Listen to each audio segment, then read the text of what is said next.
पेट्रोलही निघत नाही, बंडी कुठून निघत.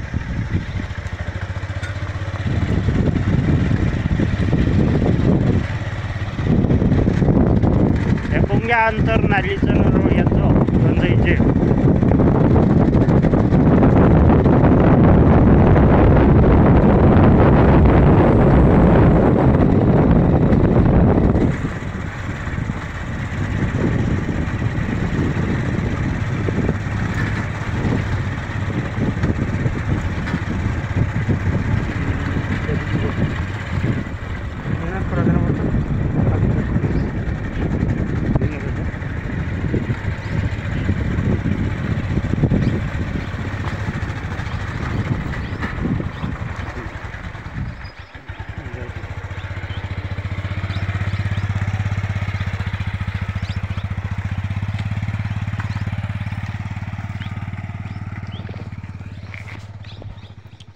रोडचं नालीचं अंतर बंडी काही जात नाही.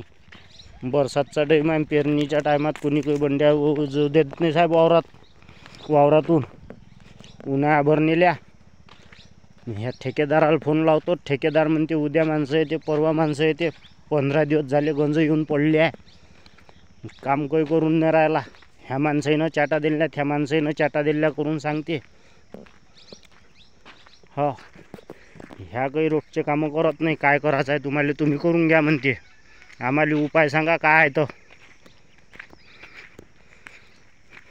बरसातीत बंड्या न्यावं कुठून, हे अंतर पहा नालीचं आणि गंजाचं. बंडी खालतं जाईन का बैल खालतं जाईन, बैलही घेऊन देणं होती काय चिकून.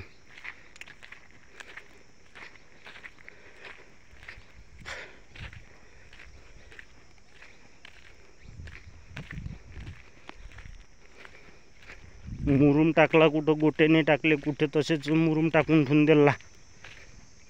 कामही बरोबर नाही.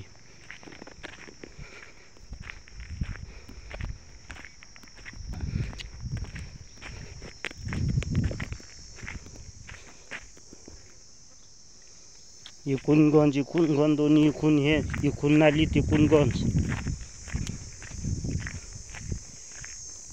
बैल खाईत जाईन का रोडवर राहीन पाहायचं आता तुम्ही.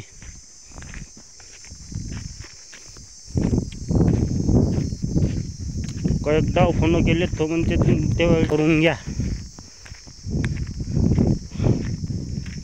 8-15 दिवसून राहिले गंज आणून टाकून दिल्या रस्त्यात.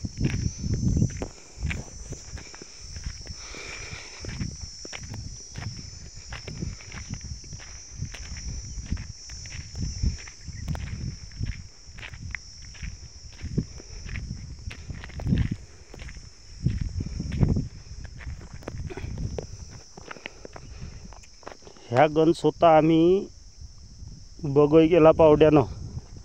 हे इथं बैल घसरले त्या दिवशी भरतीची बंडी. हे पुंग्या नाली खोल केवढी आहे. थोडंशान बैल वाचला. 30 न 40 हजाराचा जर कास्तकाराचा बैल मोडला, त्या ठेकेदार देते काय घरून भरून सांगा तुम्ही. कोणी का आमदार देते भरून. तो पुंग्या अंतर ह्या गंज बघायला आम्ही.